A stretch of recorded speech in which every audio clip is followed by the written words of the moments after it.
Tolak hilirisasi, Prabowo deportasi pejabat IMF, jika tolak hilirisasi silahkan angkat kaki dari NKRI. Pejabat IMF dikabarkan akan dipulangkan, karena terus mengganggu program hilirisasi, hal itu setelah dilansir dari beberapa kanal media digital, sebelumnya.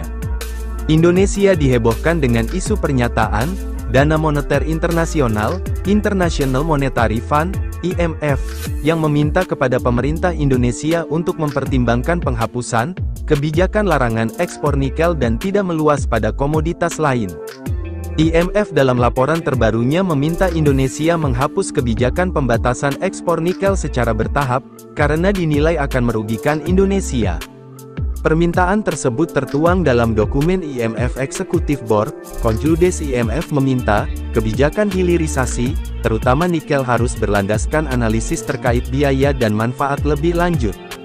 Kebijakan hilirisasi oleh Indonesia, menurut IMF juga perlu dibentuk, dengan mempertimbangkan dampak-dampak, adanya potensi kehilangan pendapatan negara Indonesia, juga berdampak terhadap wilayah lain, biaya fiskal dalam hal penerimaan negara tahunan yang hilang saat ini tampak kecil dan ini harus dipantau sebagai bagian dari penilaian biaya manfaat ini, kata IMF dalam laporannya. Oleh sebab itu, IMF mengimbau adanya analisa rutin mengenai biaya dan manfaat hilirisasi. Analisa ini harus diinformasikan, secara berkala dengan menekankan pada keberhasilan, hilirisasi dan perlu atau tidaknya perluasan hilirisasi ke jenis mineral lain. Kebijakan industri juga harus dirancang dengan cara yang tidak menghalangi persaingan dan inovasi, sambil meminimalkan efek rambatan lintas batas yang negatif, tambahnya.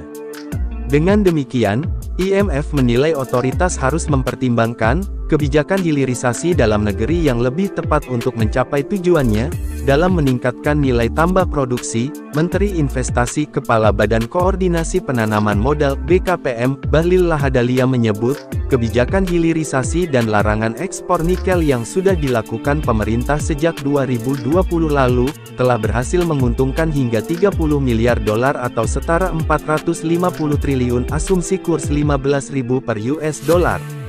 Bahlil menjelaskan, kebijakan hilirisasi dan larangan ekspor biji nikel, yang sudah diterapkan sejak Januari tahun 2020 telah berdampak positif, pada perekonomian Indonesia, namun pada kenyataannya Indonesia tetap teguh pada pendiriannya, melanjutkan program hilirisasi. Tentunya gesekan-gesekan seperti ini, sering terjadi di era persaingan industri global.